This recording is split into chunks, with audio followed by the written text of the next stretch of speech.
आप सभी का बहुत बहुत स्वागत है। मेरा नाम रूबिका लियाकत है। भारत 24 पर आप दहाड़ देख रहे हैं। भाई 5 राज्यों में चुनावी दहाड़ खत्म हो गई। जनता ने दहाड़ा, अपने पसंद का कैंडिडेट चुन लिया। अब वो सब ईवीएम में कैद है, बंद है। और ये ईवीएम सच उगलेगी 3 तारीख को। लेकिन इस बीच तमाम अलग अलग चैनल्स पर पोल एजेंसीज जो हैं, या अलग अलग कह दीजिए सर्वे करने वाली एजेंसीज जो हैं, उन्होंने एग्जिट पोल किया। अब ये एग्जिट पोल जो है वो मैं आपको बता दूं कि ऐसा है जो कईयों को कंफ्यूज कर रहा है, और ऐसों को कंफ्यूज कर रहा है जो अब तक इस बात को लेकर कंप्लीटली कॉन्फिडेंट थे कि भाई यहां तो हमारा ही राज होने वाला है। 5 राज्यों के चुनाव संपन्न हो गए हैं और एग्जिट पोल भी आ गए हैं, जिसके बाद से राजनीतिक पार्टियों की धड़कनें बढ़ गई है। असलियत में 5 राज्यों की जनता ने क्या फैसला दिया, इसका पता 3 दिसंबर को चलेगा। लेकिन एग्जिट पोल के नतीजों ने इन राज्यों की सियासी तस्वीर को कितना साफ बताया है, कितना कंफ्यूजन क्रिएट किया है, वो आपके सामने है। 5 राज्यों में 16 करोड़ 18 लाख वोटर्स ने अपने इलाकों में, अपनी अपनी विधानसभाओं में अपने पसंदीदा उम्मीदवारों के लिए वोटिंग की। 52 दिन में जनता ने तमाम नेताओं को सुना। फिर 5 राज्यों में 678 विधानसभा सीटों पर नेताओं के दावे और वादों को सुनने के बाद 8053 उम्मीदवारों की किस्मत का फैसला ईवीएम में कैद हुआ।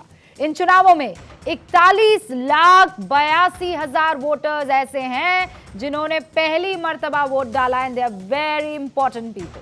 अलग अलग सर्वे एजेंसियों ने जो आंकड़े जारी किए हैं उसे जो है ऐसे दिखाया जा रहा है कि ये पार्टी जो चाहती थी कि हम जीते वो हार रही है, और वो पार्टी जो कह रही थी हम लगता नहीं आ पाएंगे उसे जिताया जा रहा है। हारते दिखाई दे रहे नेता और पार्टियां भले ही सार्वजनिक तौर पर इसे खारिज कर दे, लेकिन हकीकत यह है कि सबकी धड़कनें बढ़ी हुई है। आज दिन भर 5 राज्यों के बड़े बड़े नेताओं ने उम्मीदवारों से फीडबैक लिया।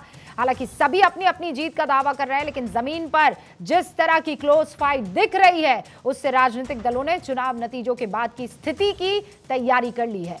चुनाव के बाद अपने विधायकों को टूट फूट से बचाने और छोटी पार्टियों और निर्दलियों की बाड़ेबंदी की तैयारी की जा रही है। और ये मत भूलिए कि ऐसे बहुत से इस बार उम्मीदवार मैदान में हैं जो पार्टी से टिकट ना मिलने पर बागी हो गए, लेकिन विचारधारा तो उस पार्टी से ही जुड़ी हुई है। और ऐसा दोनों ही पार्टियों में दिखाई दे रहा है, और खासकर ये दिखा है राजस्थान में। तो नतीजे क्या रहेंगे 3 तारीख को, उसकी हमारी पूरी तैयारी है। लेकिन उससे पहले आखिरी दाव एक बार फिर चलते हैं और ये जानने की कोशिश करते हैं कि एग्जिट पोल ही क्या एग्जैक्ट पोल रहने वाले हैं। अब सवाल मन में ये कि क्या एग्जिट पोल ने राजनीतिक दलों की धड़कनें बढ़ा दी है? रिसोर्ट पॉलिटिक्स की आहट से पार्टियों में आत्मविश्वास की कमी नजर नहीं आ रही है, और क्या सत्ता के सेमीफाइनल में मुकाबला टाई होता नजर आ रहा है? इन्हीं सवालों के इर्द गिर्द आज हमारी बहस रहेगी। लेकिन इन एग्जिट पोल के नतीजों पर हमने उन राज्यों के मुख्यमंत्रियों की प्रतिक्रिया जानने की कोशिश की। तो क्या कह रहे हैं वो, एक झलकिए, और उसके बाद डिबेट शुरू होगी। अभी 6-7 सर्वे हुए हैं, किसी के आंकड़े मिलते जुलते नहीं है, है ना। और ये है कि हमने लक्ष्य 75 पार का रखा था, हम उसी आसपास रहेंगे। मैंने पहले ही कहा था मध्य प्रदेश में कोई कांटे की टक्कर नहीं है। भारतीय जनता पार्टी भारी बहुमत से जीतेगी। देखो कांटे की टक्कर, लाडली बहनों ने सारे कांटे निकाल दिए, कोई कांटा बचे ही नहीं। मैंने ऐसा चुनाव नहीं देखा कि जहां हम जाते थे पुरुषों की भीड़ तो होती थी, लेकिन उससे ज्यादा बहनें आती थी, बेटियां आती थी, बच्चे भी आते थे, और बहनों का जो लाड़ और प्यार मिला वो अद्भुत और अभूतपूर्व है। अभी भी मैं कई जगह जाता हूं तो बहनें दौड़ के जाती है और ये कहती कि भैया अपन जीत रहे हैं। अपन जीत रहे हैं मतलब बीजेपी की जीत में बहनों को अपनी जीत दिखाई दे रही है, और इसलिए लाडली बहना ने सचमुच में चमत्कार किया।